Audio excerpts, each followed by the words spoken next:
Hey guys, check this out. I am officially now sponsored by Dubby. Dubby is a clean energy drink made to give you focus with no crash. If you guys are like me, you're always needing a burst of energy, especially with one with no crash. Dubby contains vitamins, amino acids, a nootropic, and 150 milligrams of caffeine. It keeps me awake with no jitters, guys. Check it out. Merch link is in the bio. Dubby.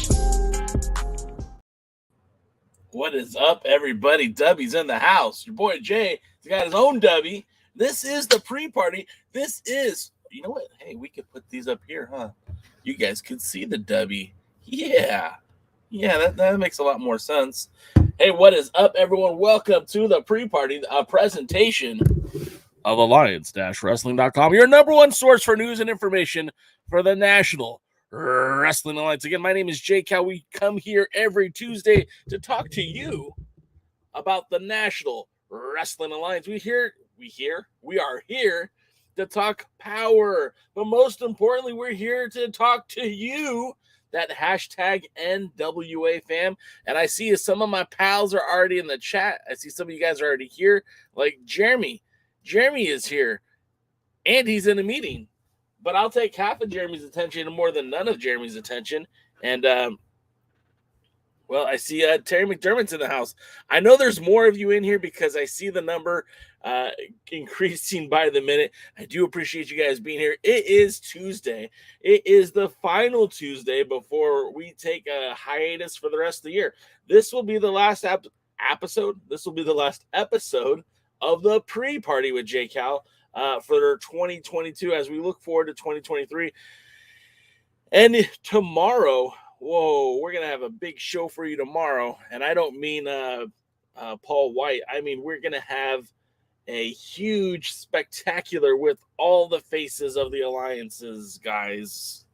Or maybe just some of us. I'm not entirely sure yet. But we're going to talk NWA tomorrow as well. But this show, the hour before Power, we're here to get you pumped up. We're here to get you ready for whatever the NWA offers at this time every Tuesday on Fight TV. Again, you can get that subscription when you go to fight.tv/NWA or something like that. Dave Scooby's in the house. What's up, Dave? Little confusion, right? What happened on last week's episode of USA?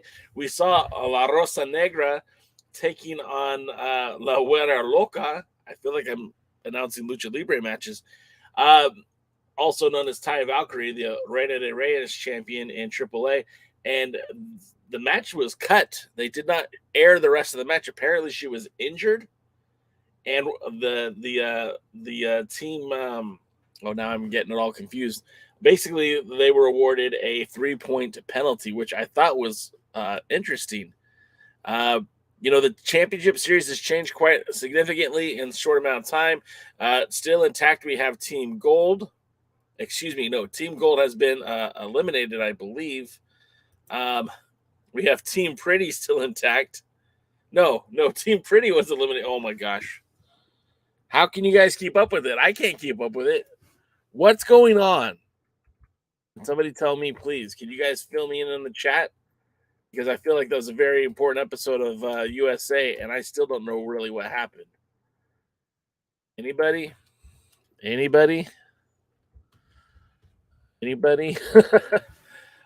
Yeah, so apparently, like I said, La Rosa Negra was injured.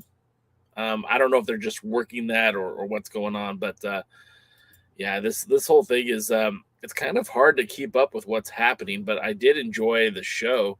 What did you guys think of it? I'm dying to hear your comments. The mayor's here. He says, I'm glad you're getting right into it. Yeah, I didn't want to wait too much time this week. We're talking about the this power that's coming up today. We got James Bell in the house. Terry McDermott said that match reminded me of the movie The Great White Hype. Yeah, I mean, I really felt like that there was some potential there. And I don't know if this injury was legitimate. I don't know. I can only go with what the camera said. There was no people in attendance. And I do feel like a rematch between the two will be off the charts. Hopefully something they use for a pay-per-view. La Rosa Negra is a very competent, qualified ambassador of the Puerto Rican pro wrestling. And I feel like she has a lot to add to the NWA. I think she will have a lot to contribute down the road, depending on what's going on with her. And then, of course, Ty Valkyrie, still the Reina's champion, still representing AAA. This championship series has been giving us some unique matches. I've been very happy with the product. And, we said this last week. It kind of feels like they slowed everything down, but in the most positive way. We're not having a dozen or so promos in the back that make no sense. You've got the team captains hyping up their teammates, hyping up their team. You got the participants either giving a vote of confidence to their team captains or outright just shitting on them. But I really feel like this has been such a breath of fresh air for the NWA and a great way to end the 2022 year for the National Wrestling Alliance as they head into 2023. We know that they're going to be doing a live taping in the end of January. I believe it's January 23rd. A live episode of Power in Knoxville, Tennessee, I believe. I really should have this information more readily available, and I feel kind of like I don't know, maybe I'm failing you guys here. Let me see if I can pull that information up while we're here. Yes, the live episode of Power is actually January the 31st, and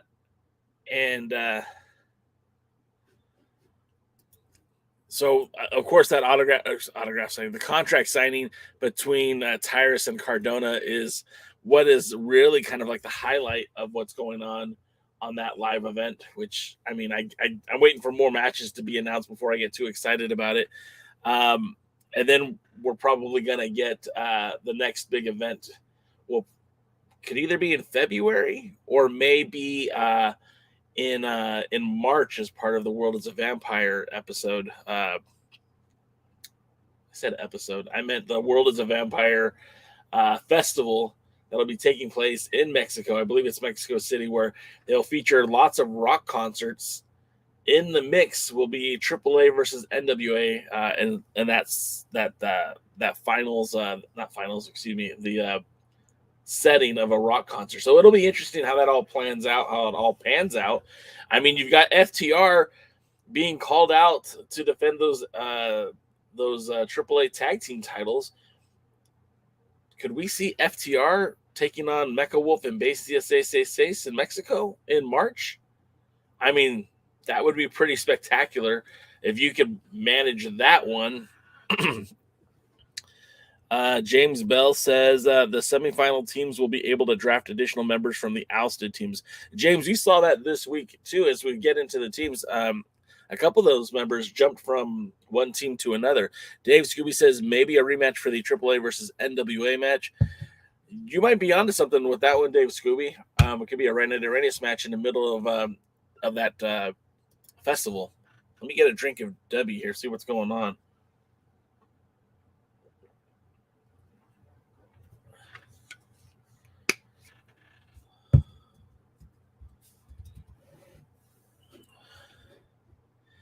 So, I'm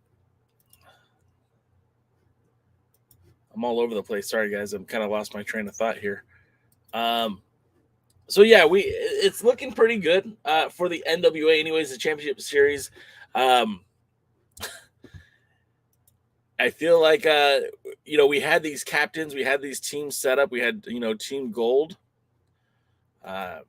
Team Pretty, which we now know has been eliminated. Team Rebellion, Team Great, Team Tyrus, Team Brickhouse, which we now know has been eliminated. I'm going to move these over here so that they're out of the way. I don't see them anymore. Team Rock and Roll is still intact. So I guess really the only teams that have been eliminated thus far are Team Pretty and Team Pretty. That's Team Rebellion. Oh, I should have practiced this a little bit earlier, guys. I apologize. So it looks like we have Team Pretty that's been eliminated and Team Brickhouse, which is eliminated. We see the members of that team have been added to new rosters this week, and we'll get into that momentarily. We know that Camille's been out in the UK defending the Burke, doing some meet and greets, some signings, and of course defending that Women's World Championship out there in the United Kingdom.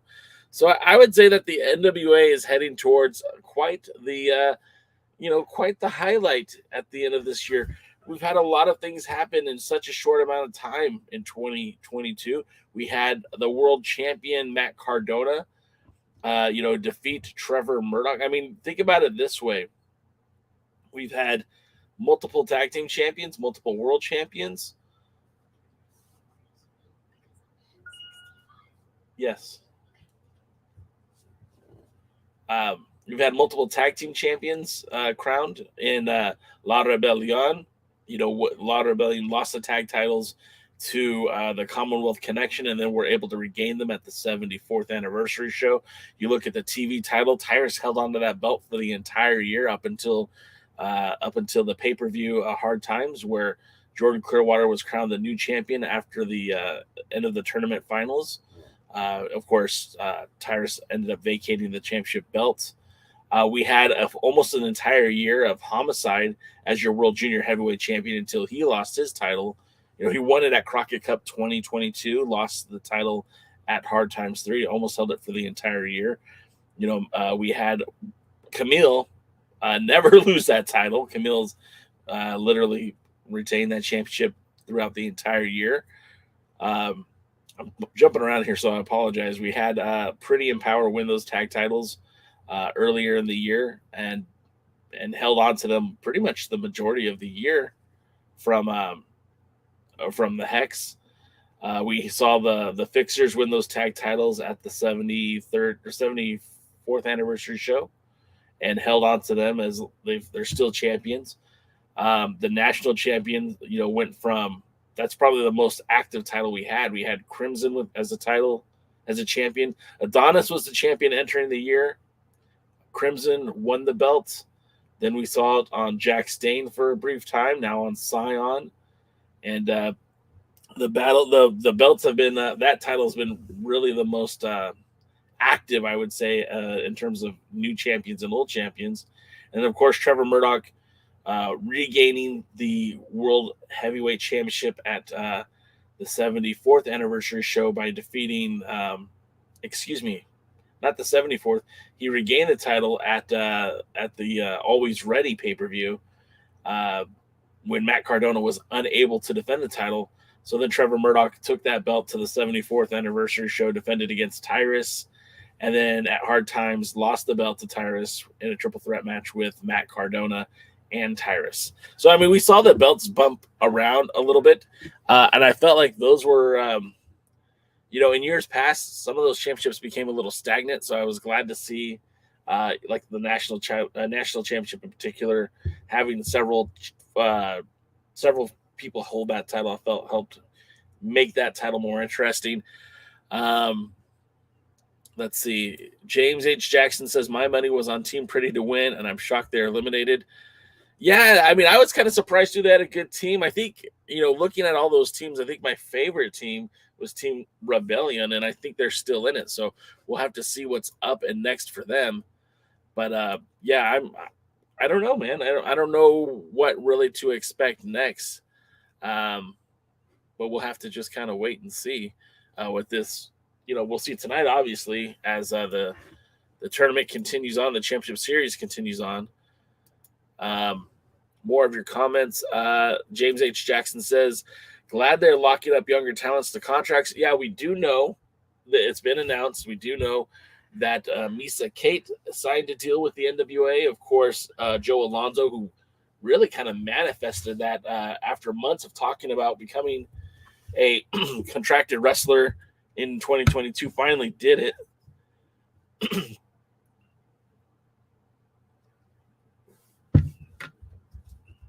And then we also know that Kerry Morton got locked up for another year. We know that Alex Taylor has been extended a contract as well. So, yeah, they have locked up a lot of the future of the NWA, which I think is a good move.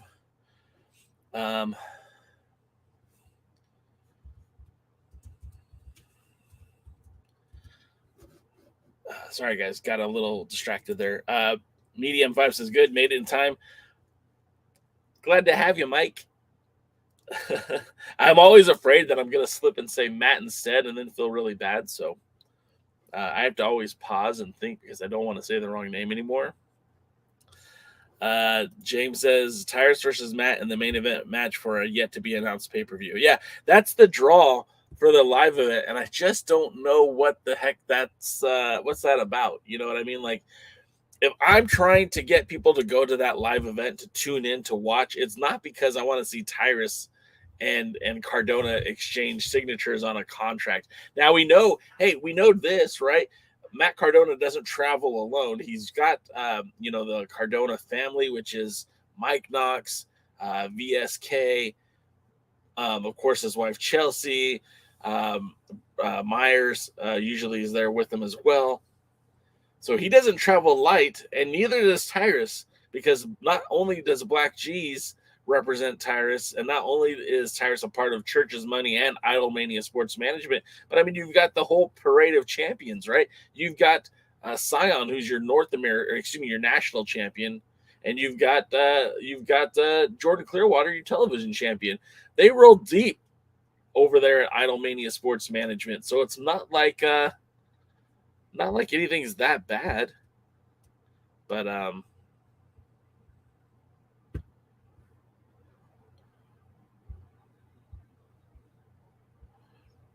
anyways, sorry, other messages were coming in. Sorry, guys, got to focus on this show and this show only.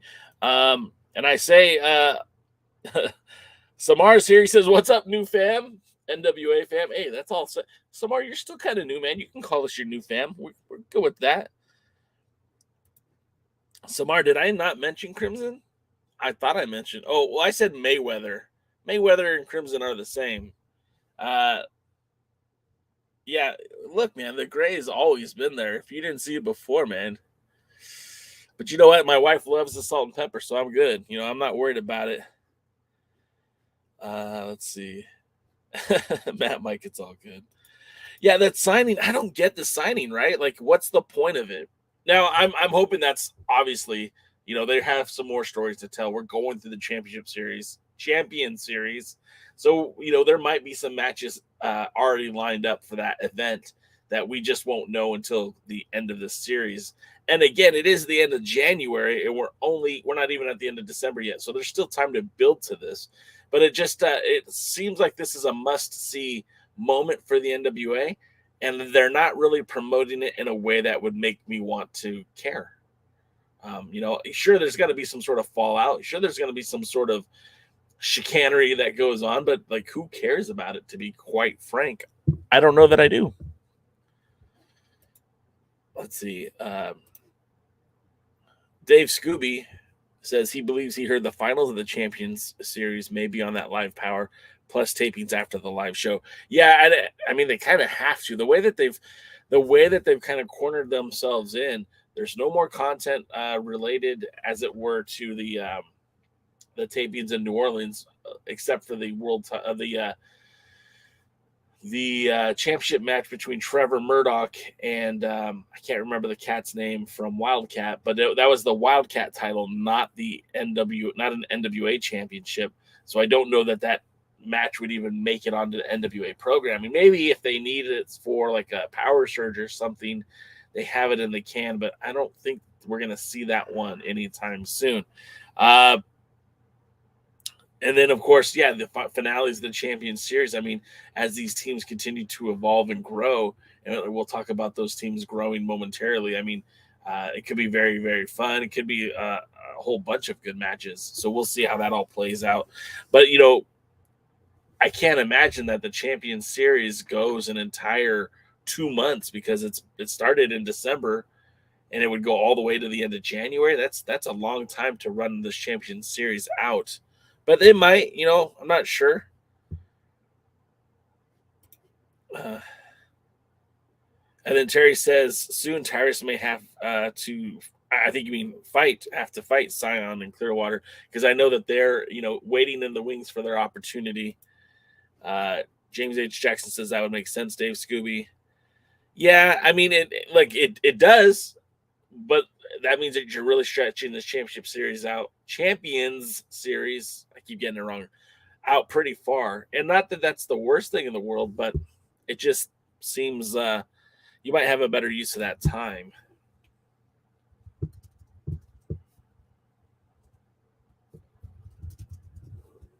And then I see Terry says the contract signing is part of the WWE virus in pro wrestling. It is. But I mean, it's not just tied to the World Wrestling Entertainment. This is something that a lot of sports have done over the years to help build up hype for a pay-per-view or a match or something along those lines. We've seen it in the world of boxing. We've seen it in the world of MMA. So it doesn't surprise me to see it in the world of pro wrestling. And we see AEW has done it. NWA this will be like the first time the NWA has really done it, but we've seen Impact, AEW, MLW. So it only makes sense. I don't feel like this is the best use of their time. We could see, if I'm going to try to get people to tune in, maybe this is the time where I do a Davey Richards versus, maybe not Davey Richards. Maybe that's not the right guy, but maybe bring in a big name to face Tyrus for that title. Maybe this is the time where you go and try to find what Ryback is doing. And I know he's not everyone's cup of tea either, but he's a big, beefy guy that maybe they would want in the ring.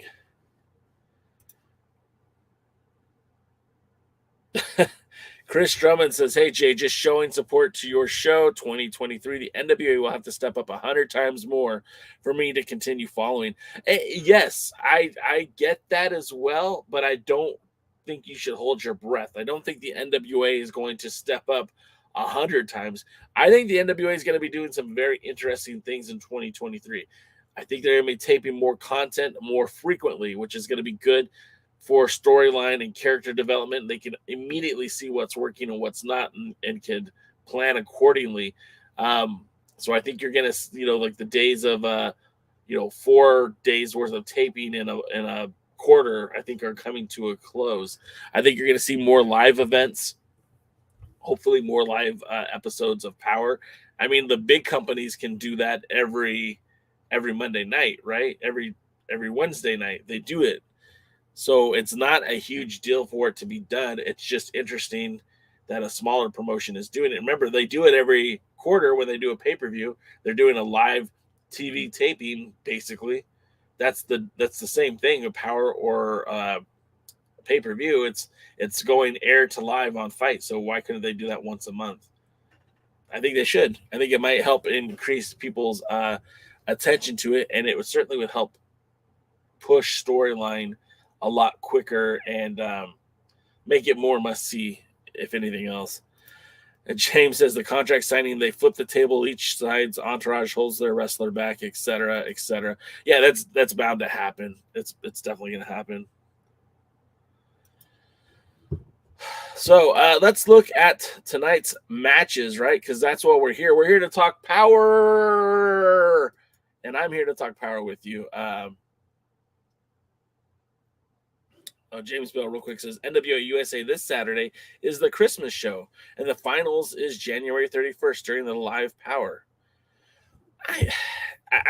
That's fair. I just feel like the next 4 weeks, we're going to be talking about the same champion series. I mean, you've already eliminated 2 teams, so how thin are we going to stretch this? Samar says, I feel better about the NWA coming into 2022, and tonight's Power looks really good. Murdoch versus Dane. Agreed, Samar. I feel like this version of the NWA is starting to fire on all cylinders.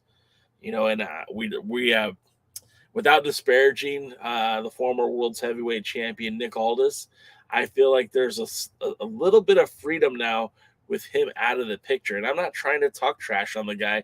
He did so much to help the NWA grow. But I think at this point in time, the NWA doesn't need Nick Aldis, and Nick Aldis doesn't need the NWA. And both parties could coexist and grow and build upon their own brand. Nick Aldis now with Conrad and the whole the ad-free show family, I guess. They're going to be doing a StarCast in the Australia and New Zealand area next year. They're going to be bringing in live events, live matches for those shows. Hell, Nick Aldis is working with the Hart family. There's a new Hart family wrestling promotion in British Columbia in Canada. He's currently the Stu Hart Heritage Champion or something along those lines. So I'm happy for his success. He beat Harry Smith to win that title. And it's unfortunate we didn't get to see those guys wrestle in the NWA, but I'm glad that they have opportunity to help that promotion grow. And there's still the rumors about World of Sport. Is it going to happen? Is it not going to happen? Again, I think Aldis would be a great addition to that brand. And who knows Who knows at this point? I mean, we just saw Bronson Reed return to NXT. We've seen a lot of talent get picked up by the WWE as of late. Maybe we'll see a Nick Aldis end up in the WWE at some point.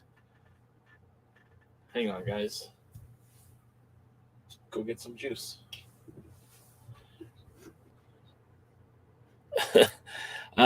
To be honest, Aldis was ran out. He was overdone. Yeah, I mean, look, I think you could have still made money with Aldis if he had been willing to do what Billy wanted him to. But at the same time, a guy that's accomplished what he's accomplished, I could see where he'd want to do something else, wanted to do more. James says, you have us live. Now you need to wow us or wow potential first-time watchers. I agree. I think like this is the moment where they're going to have to step up big. And, you know, it doesn't necessarily mean it needs to be a world title match. It just needs to be the best version of the NWA that exists. And there are a lot of good parts of the NWA. And again, this Champion Series is really kind of showcasing that. I mean, Jiminy Christmas, we're going to have Trevor freaking Murdoch and Jack Zane wrestle tonight. That's a matchup I've wanted for years. I wanted it for the world title, but hey, I'll take what I can get. We're going to have some big dudes slapping each other. It's called a Haas fight on these streets, and I'm feeling very excited about that. BDM5 says, finally, we get a match we want, such as Dane versus Trevor. There it is. But why? What reason? What will happen after the match? We'll be interested to see more. Hopefully they stick this out. Yeah, I agree. Like, that's the thing. This match has been made up with almost no rhyme, no reason. It's just part of the championship series. But I think the important part of that is it could play into a bigger role down the road. You have to remember, Trevor Murdoch, you know, he got beat by Tyrus. Tyrus beat him for the World Heavyweight Championship. At some point, Trevor's going to want that title back, right? It seems like they're going to push Matt Cardona into that spot for the time being. But eventually, Trevor's going to want to have that shot at that title. What do you do with Trevor until then? You put him in the ring with somebody who's big and bad, just as bad as he is. Now, that could be good or bad, but I think more higher profile matches for Jack Zane is a good thing. And really, is there anyone on the roster who could do more to elevate Trevor Murdoch at this point than Jax? And the answer is no. Terry says the Aldis storyline in the NWA has played out. Mostly, yeah. I mean, the way it's gone, yeah. James says you need some title matches, really go all out on the live power, maybe go a little long, get a few title matches in there. I would say if I'm doing it right, I'm going to go live with if it were up to me, if I was booking it, I'm going to put Taya Valkyrie versus Camille for the Women's World title. I'm going to make that match on a live event. Maybe that'll be my main event. I'm also going to have Scion take on somebody probably outside of the NWA. I'm thinking maybe a Davey Richards if he's available. Davey has the clout. He has the name value. He is an open weight champion. I think it's an open weight national champion for MLW. So putting him in the ring with Scion, who's also a national heavyweight champion, could be a lot of fun. Hell, you could even maybe call it title versus title. Obviously you wouldn't have a finish that would result in one singular champion, but there's ways to build that up. I would also put maybe that's the time that you put Hawkari versus Dane of Rebellion for the world tag titles and see some titles change hands, right? I think that would be a good time to showcase that. If it wasn't in New Orleans, though, I don't know where it ever makes sense. It was right there in the backyard of Hawkari. Would have made so much more of an impact had they won. I just don't know 100% what they're going to do.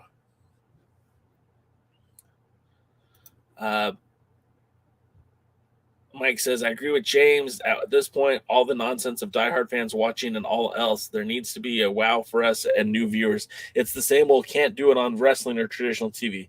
Yeah, I agree with that as well. I do. Ooh, Sean Mega, I'm going to jump into your comment first. Scion versus Myron Reed. I think that would tear the house down. I think that would be incredible. And that's the kind of stuff that the NWA needs to do at this moment. Although, isn't Myron Reed more of like a junior heavyweight? I mean, I can't confirm that, but I think he's more in I mean, let's be honest. We've seen Scion work really well with Joe Alonzo and some of the other lighter wrestlers on their brand, but I think I don't know. Maybe that would be a better matchup for Kerry Morton and Myron Reed. Going back to some of the other comments, Chris Drummond says, I feel Aldis will be a part of whatever Conrad and Flair does. I think so too. I think Flair sees a lot of himself in Nick Aldis, and I think Nick Aldis loves that. I think Nick Aldis is just tickled by the fact that Flair sees Flair inside of him. But yeah, Samar says some of the matches from Championship Series are really, really good, even without story. Yes, and that's the whole point. Like, I don't know. We talk about Busted Open a lot on this program. I was listening to Enzo Amore talk about how wrestling is secondary and you need to have good character work. And although I do believe good character work is important to the business, if the match sucks, I don't care how good of a character you are. You got to go out there and work. And so I could have a match with no storyline and still be completely invested and not have any problem with it. Whereas, you can give me great character work, but if the match is awful, then the whole thing is just awful. I'm not going to be into it at all. So let's see. Dave Skew says, I hope there's not a run by Crime Weather. Yeah, I mean, let's face it. Crime Weather is look, I think there's still a ton of potential for that guy. I don't know if I need to see him right now in that capacity. But let's get to the show, right? Let's get to Power, because we've only got a couple 30 minutes left or less. The Championship Series, and look at what I want to point out here is look at the poster artwork that they're doing for this. Look at the faces that are on this graphic, right? I mean, they don't show you Jack Stane. They're not showing you Alex Taylor or PJ Hawx. They're not showing you some of the other lesser known names. They're putting on your superstars right there, right? Guys who've had time in the WWE or Impact or both. People who've been in AEW. I mean, look, you've got when you're just looking at this poster art, right? Bully Ray's front and center. Bully Ray's is like in the main event of Impact Wrestling right now. You can't have anyone better than Bully Ray to kind of help get you over. Then you got Adonis and Trevor Murdoch. Both. Trevor Murdoch's a former world heavyweight champion, former national champion. Adonis is a two-time national champion in the NWA. Then you've got we call her Kilynn King. She had a cup of tea with AEW. She's recently appeared in Impact, and she's been one of the most dominant female competitors in the NWA. Then you got Allysin Kay, who we all know who Allysin Kay is, but you got to remember she was a women's champion as Sienna in Impact. And just looking at those faces, I mean, kind of gets you hyped up for the show. And if I don't know anything about NWA, I see some superstars right there on that graphic. Makes me think, maybe I should tune into that. So I'm very excited about that. I think it'll be pretty good. Rusty, what's up, man? I don't think you've been on a live with us before. Rusty says, I love the NWA, but the NWA is getting bad. I disagree, Rusty. I think it was bad. I think it's starting to get good. I think what we're seeing with the Champions Series, as our good pal Poyle DeMar pointed out weeks ago, is going to change how a lot of people think about the NWA. And I really feel like they're on the right path. The momentum is there. I don't feel like it's been bad. I feel like it's been, I think the show itself has been getting better. Dave Skew says, no Pope in the Champions Series was a disappointment. Yeah, I agree. But, I don't know the circumstances around that. And, they didn't do a whole lot with him last year when he won the Champions Series, right? I think Pope, whatever story they have for Pope going forward, gosh, I could see Pope in so many there's so many good spots to put the Pope within the NWA. You want to put him in a tag team, there's at least 3 or 4 guys that make a lot of sense that could be a good tag team with the Pope. If you want to put him in the singles, a feud with Jordan Clearwater would really raise the stakes of Jordan Clearwater. A feud with Scion would really raise the stakes with Scion. Ultimately, the Pope was the first feud with Tyrus. Why not put him back into that spectacular matchup? That would be the ultimate, full circle moment for the NWA. The Tyrus is the man that took the belt off of Pope. and got himself into that best of 7 series and won those 7 matches, got himself into the world's heavyweight title picture. What if the Pope used that storyline to get himself into the world title picture? Nick Aldis wasn't going to face the Pope for the world's title. Trevor Murdoch didn't face the Pope for the world's title. Cardona did. I don't know. It's just something to think about. And Poyo, my friend, welcome to the show. You're always welcome here, Poyo. How are you? James Bell says, if it is FTR and La Rebellion in Mexico City, now we know why they kept the belts in New Orleans. James, yes, that's the only thing that makes sense to me. But they could have swapped those titles back. I mean, there's supposed to be a 20-year plan. I get that things have changed a lot. There's supposed to be a 20-year plan. If there's a 20-year plan for the NWA, then that means that they've had to have some of these ideas already. I think this championship series, this private taping, I think they could have had a title swap back on these tapings leading up to Mexico. Hell, La Rebellion didn't need to have the NWA World Tag Titles to challenge FTR, your AAA Tag Team Champions. They didn't need them. I mean, I'm sure it helps, but they didn't need them. Furthermore, if I'm calling my shot right now, if the NWA does have a Crockett Cup in 2020 in the finals with FTR to go over, because you put over the Briscoes last year and it made the tournament seem special. I feel like if you did the same thing with FTR, you're really putting the best tag teams in the world in that tournament, and you're not shying away from who's involved. It's not an NWA team that necessarily has to win, and I feel that makes the tournament even more credible. So when an NWA tag team like La Rebellion wins or Hawk Ari wins in 2024, it's going to be very significant and very meaningful. But then that's just me. Let's see. Excuse me. Excuse me. Chris Sherman says, I have a scary thought. Let's say Bully Ray wins the Impact title. Would you want to see him versus Tyrus in a winner-take-all on Live Power? I don't have a problem with Tyrus and Bully facing off against each other in a title versus title match. Obviously, I don't want to see either one of them hold both belts. But I don't think that's the match you go for the live event when the story you're telling with the world's champion is that he's doing a contract signing. It doesn't make sense for him to be facing somebody at the live event that he's also signing a contract to face somebody else. It's not a bad idea at maybe another event, but I don't even honestly believe that Bully Ray is going to win the Impact World title either. I think it's a great storyline that they're doing. I know very little of it. I mean, what I hear is mostly from Busted Open, but I don't think he's going to actually manifest that World Impact Championship. Rusty says, do you think the NWA will ever be on cable like AEW or WWE? NWA needs that exposure and funding as soon as possible. Rusty, it's funny because I was just having this conversation offline. Where is the benefit for being on cable? It's the money, right? The big money deals right now are with the WWE and AEW. When you look at Impact, they are owned by the channel that they're on. So I don't think Billy Corgan's going to go out and buy a sports channel or any kind of cable television channel just to put his product on there.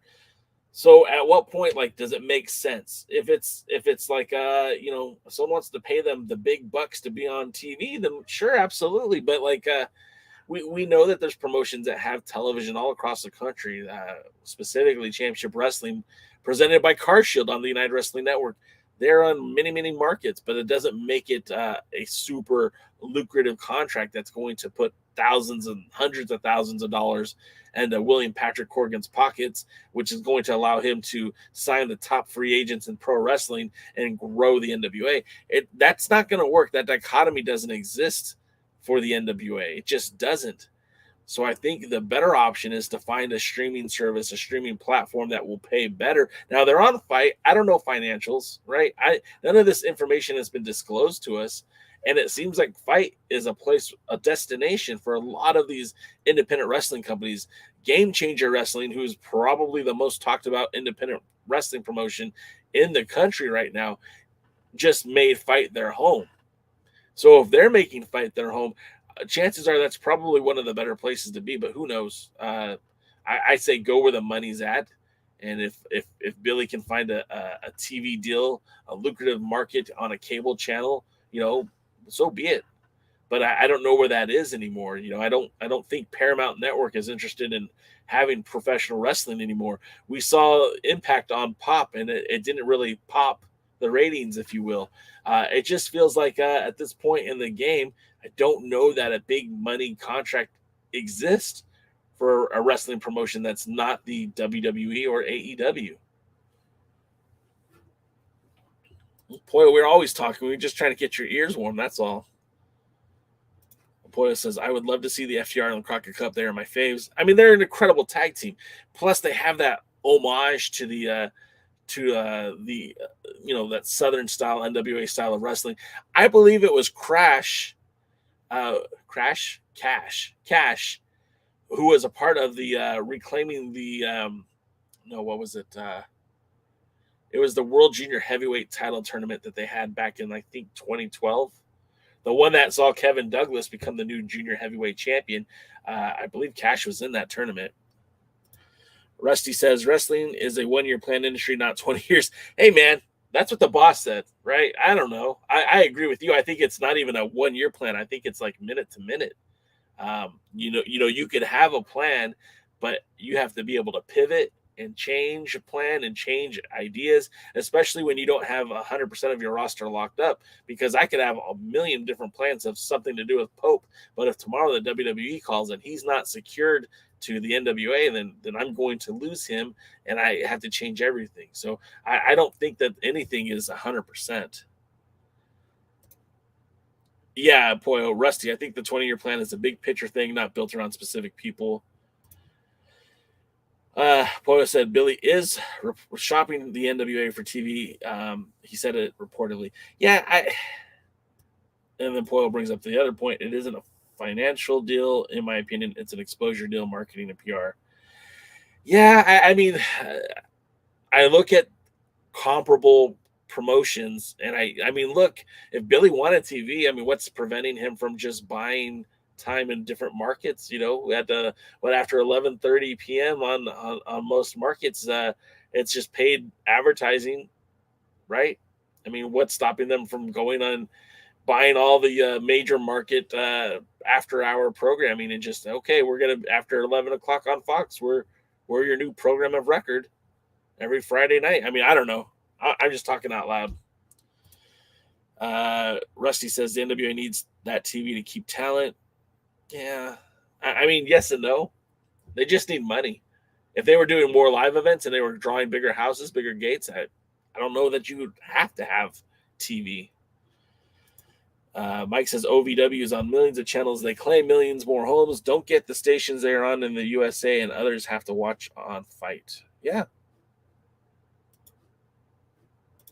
Boy says, I don't know that for any fact, but it's my gut instinct coming from a marketing PR background. I mean, that all makes sense. James says, Ring of Honor, Tony Khan couldn't get a Ring of Honor TV contract. Chris says, Ring of Honor fits on as a weekly show on HBO Max. I don't know if that's true. Ring of Honor, it seems to be too hot for Warner Brothers. I don't think they want to broadcast Ring of Honor. I don't think Ring of Honor has a home with any of the Warner Brother properties. Mike says, so far the NWA is keeping talent and how they are with their talent and pay scale. I'm pretty sure there are exceptions for some. They can always have an open contract to wrestle for other promotions. Sure. James says Ring of Honor will live on Honor Club, and I don't think that's the best. It is what it is. Poyo says, I can assure you what is preventing that is Billy pays for everything personally. Yeah. I mean, I get it. I get all of it. The NWA, as big as it is to us fans, it's still just a high operating independent right now. It's being produced by one person. One person's flipping the bill, and whatever ad dollars they're getting, I'm sure going right back into the product. I'm sure whatever merch sales they're making are either going right back into the product or into the talent's hands. Sean Mega says lose a lot of money. Yeah, I'm sure it is. Rusty says we lose talent to others because of no TV deal. That might be true too. But at the end of the day, AEW and WWE are able to offer much higher competitive pay than the NWA. I mean, like Billy locks these guys up to a 1-year contract, but like nobody's forcing them to stay. Ricky Starks left. You know, he could have locked on for another year. Zicky Dice left. He could have stayed on for another year. They felt like there was a greater opportunity for them elsewhere. That's why they did it. Poyo says, pointing out that Championship Wrestling from Hollywood broadcast everywhere and nobody really sees it on any TV. Yeah, I mean, there's some truth to that, but I also know that they're, you know, it's affording the lifestyle for Dave Marquez. I know he's not paying the same dollar amount that for talent that Billy Corgan is. I know he's not locking people up under contracts either. So we just kind of have to wait and see what's going to happen next. I mean, all we can do is predict. But I mean, no one's handed me financials for any of these companies. The only one that's publicly traded is the WWE, and you can look all that information up. But everything else, it's like if you don't, none of us are privy to that information. We're all just estimating, we're guessing. And like Poyo said, she's part of the brand, but she feels like this is a move to get more exposure for the NWA, which I think is a smart move. It's going to cost them in the long run, you know, but that's cost of doing business.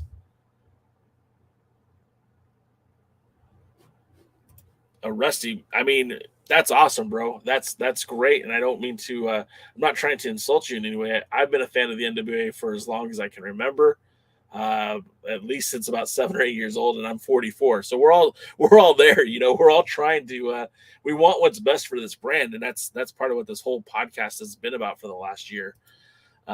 James Will says, I think FTR will look at the NWA when their contract runs out, word is they want to pick up and choose their travel, and the NWA certainly offers that. I mean, in a perfect world, FTR and the NWA is a match made in heaven, because under the current situation for the NWA, they're literally giving up 4 days a quarter to be a relative part of the NWA, and then could do anything they wanted. Could go to Mexico, could go to Japan, could go to Australia, could go to the UK, literally could do everything that we would want them to do, that they want to do, and still have those big matches in the United States for any other wrestling promotion that wants them, all the while carrying those beautiful NWA World Tag Team titles. However, you know, the money issue is, you know, I don't think the NWA can pay them as much as some of the other companies out there could, right? So let's get to TV, or tonight's TV anyways, because I've been ignoring it for the last 50 minutes, and I really think if we don't talk about it now, we're not going to. Hey, Mike, real quick, I see that you're taking off. Merry Christmas, man. Be well. Hopefully you'll have a package at your home when you get back. Paladin says TK has given them the best years of their careers. FTR ain't going nowhere. I get that. I don't think they are either, but a boy could dream. A boy could dream. Getting on the championship series, we've got Alex Taylor taking on PJ Hawx. This really intrigues me, because it seems like this might be a match of two talents who are very underrated as far as I'm concerned within the NWA. Both of them have been kind of sidelined as far as tag team wrestling, but both of these guys I think could really make an impact, no pun intended, in the junior heavyweight division. Alex Taylor is not what I would call a heavy man. I don't know if he fits the parameters of the junior heavyweight division, but I'm sure he's pretty close. PJ Hawx has been a breath of fresh air. Every time that kid is in the ring, the mixture of the amateur style meets the professional wrestling style, he's able to do a bevy of things in the ring, including jumping off the side of buildings into a ring. This one looks killer to me, just looks awesome. Next up, we have the 6-man tag, Dak Draper, Mims, and Chris Adonis taking on Bully Ray and Thom Latimer, who now joins Team Great with Judias. This one is again like an all-star type match. And if I'm the NWA, these are the kind of matches that I want people to associate the NWA with. You know, you got Mims in there, you got Dak Draper in there, two guys I consider your future. You got Bully Ray, you got Chris Adonis, two men who are almost legendary in the world of professional wrestling. Well, maybe not Adonis. I'm not going to lie. He's done a lot, but he's not a legend.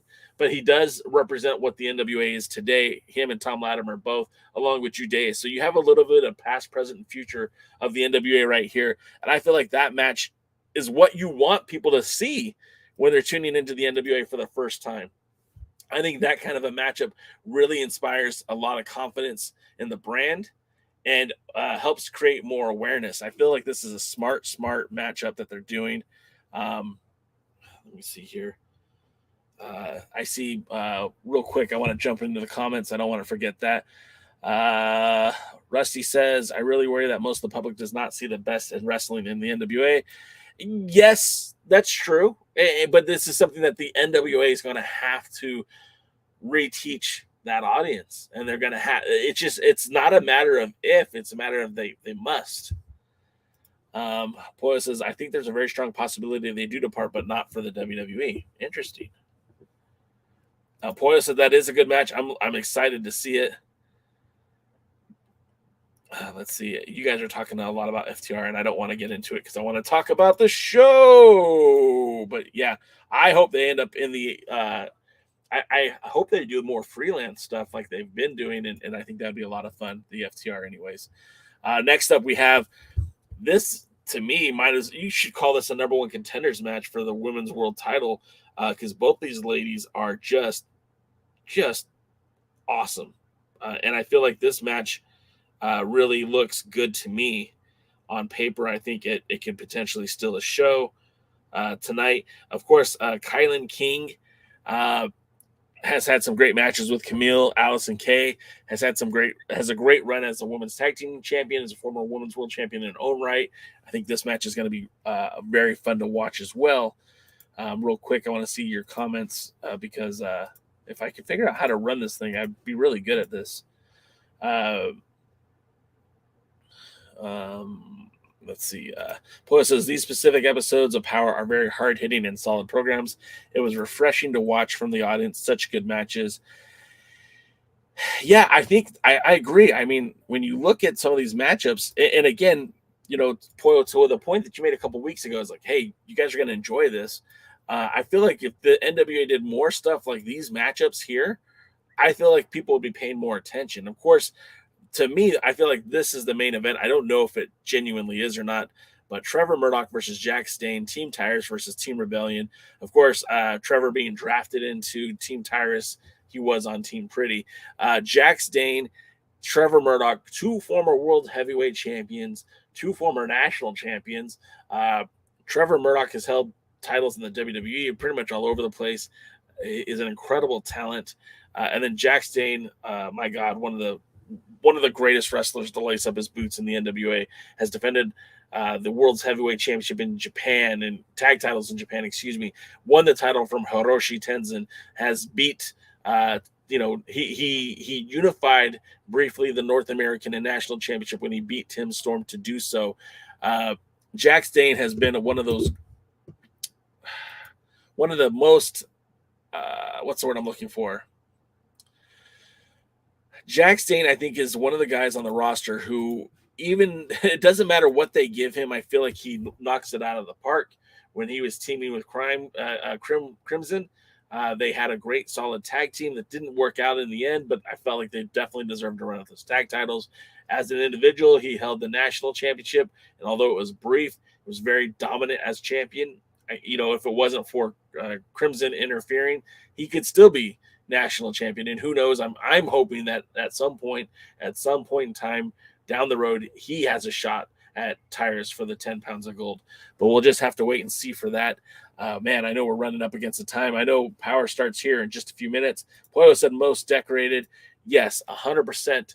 You can't deny that the Dane event is the most decorated pro wrestler in the NWA when it comes to the NWA.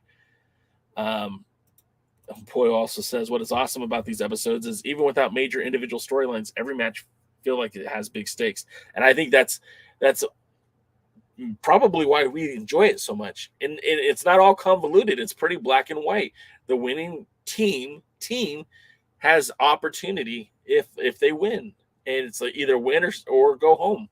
So it's been very exciting as far as that goes. Colin J, who I've never seen here before, wants us all to know that he likes AK's button. I mean, I don't blame you on that one. I'm rushing now because it is 3 o'clock here on the West Coast, which means Power starts in about 5 minutes. So we're going to wrap it up, guys. Again, it's been a wonderful year. We won't be back next week. we will be back in 2 weeks. We'll see you in 2023. But join us tomorrow at 3:05 East. 3:05 Pacific, 6:05 Eastern, as we have essentially a gathering of the Alliance guys. It'll be the other Alliance guys, these Alliance guys. It's going to have a lot of fun. I hope you guys will tune in, check it out. But we're going to wrap it up here. Merry Christmas to those who celebrate, and those who don't, Happy Hanukkah or Happy Kwanzaa or whatever holiday you celebrate. I hope it's the best one yet. Happy New Year. But until then, guys, we're going to see you at the matches. Thanks for checking out the pre-party, a presentation of Alliance-Wrestling.com. You should hit that subscribe button and join our community. I also want to remind you that we recap NWA POWERRR every Thursday at 8 p.m. in the live stream. We try to stay social, so find us at the Alliance blog. And until next time, we are the Alliance.